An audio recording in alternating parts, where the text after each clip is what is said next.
Ouais. Oui, la question des conflits,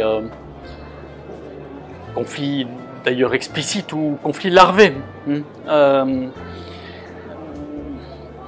c'est un enjeu, je pense, de cette approche. On ne les maîtrise pas tous, on ne les élimine pas tous, évidemment, évidemment. Je ne pense pas que c'est l'intention d'ailleurs. Vous savez, le monde n'est pas un monde de bisounours. Le monde n'est pas construit, l'être humain n'est pas construit sur une notion d'être tout le temps dans l'adéquation parfaite avec l'autre.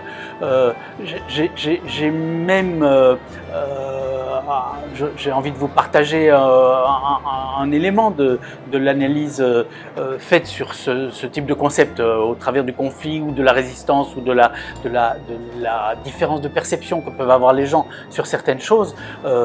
Dans l'armée américaine, aucun projet n'est retenu si dans le groupe pilote, il n'y a pas une personne qui n'y croit pas du tout, qui est complètement opposée au projet.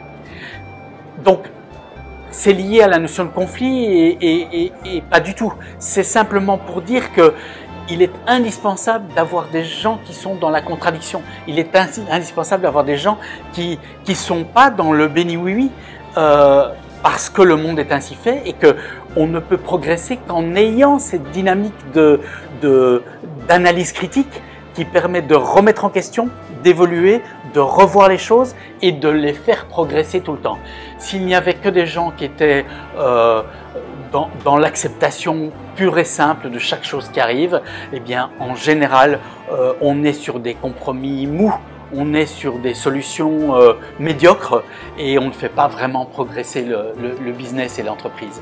Donc, le conflit, ce n'est pas l'enjeu, ce n'est pas de les éliminer, c'est de les rendre structurants. Et donc, je parle beaucoup de ça.